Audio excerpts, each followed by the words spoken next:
Good evening, I'm Nashika and this is chale.news. Tonight, Ghana's flood death toll keeps climbing, and there are serious questions about whether the money to prevent it was already sitting there, unspent. Loan apps are threatening borrowers with death curses, yes, really, and the Black Stars are hours away from facing Colombia at the World Cup. Let's get into it. Start with the floods. NADMO has revised the death toll from the June 28th to 29th disaster to 34, nearly triple the early figures. 89,736 people are now confirmed displaced. Greater Accra alone, 12 dead, over 54,000 uprooted. Officials say the toll could still rise. Let that sink in.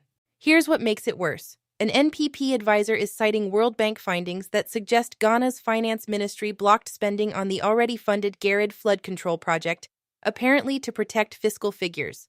The money was there. The government has not responded. Full breakdown on chale.news. Satellite images now show exactly why Accra keeps flooding. Analysis from 2010 to 2026 reveals the city has built directly over the wetlands and drainage corridors that once absorbed heavy rain. The GARID project coordinator says plainly, Accra has no room left. Without land use enforcement, nothing changes. Tomorrow, the Mahama administration holds a post-flood mitigation conference at Jubilee House covering disaster assessment, emergency response, and long-term prevention. Critics are watching closely. Summits are easy, drains are harder. Meanwhile, in the Volta Region, VRA engineers have begun manually opening the Havedzi floodgate along the Keta lagoon to drain excess water into the sea. A new storm is rolling in from Togo, and disease outbreak warnings are already in place. This one is still moving. On the Torkornoo case, Femi Falana, the Nigerian senior advocate who argued before the ECOWAS Court, is now saying the court applied a different standard to Ghana than it did for judges from Nigeria, the Gambia, and Liberia. The court, he says, refused to examine the reasons for her removal, something it has done before, a serious judicial independence charge. Burkina Faso, Mali, and Niger formally submitted their ICC withdrawal letters today, triggering a one-year exit process. The three juntas call the court a tool of neo-colonial repression. Ghana remains a member. Republic Day brought a fifth utility tariff hike under the NDC government, electricity up 3.49%, water up 0.85% from July 1st.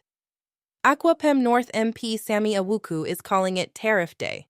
When officials are celebrating a stronger cedi and falling inflation and bills still go up, you can understand the frustration.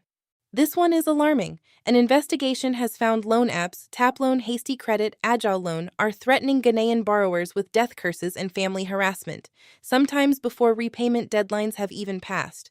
All three were running sponsored ads on YouTube and Facebook. Full story at chale.news. Some good news. Ghana's free primary healthcare program officially reached the Upper East region today with the launch held in Bolgatanga. NHIS enrollment has crossed 26 million, that's 76% of the population, and officials say 80% universal health coverage is on track before year-end. A 5-year study by Friends of the Nation and Oxfam finds Atlantic Lithium's Ewoyaa project destroyed crops, ignored compensation rules, and shut women out of negotiations in Ghana's central region. Many affected farmers are still waiting for justice.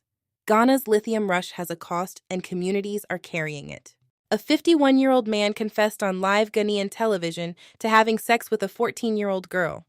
Police officers walked into the Lawson TV studio and arrested him before the show ended.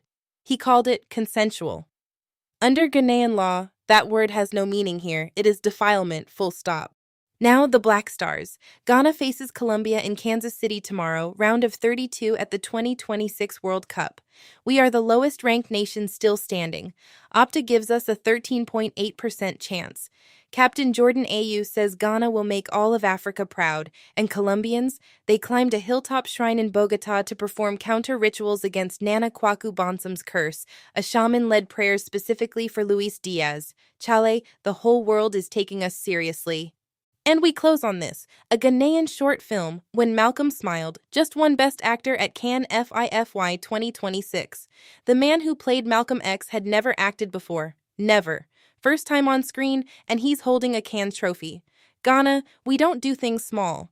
That's your evening digest. Every story, fully reported, is waiting for you at chale.news. Stay informed, stay safe, and let's see what the Black Stars do tomorrow.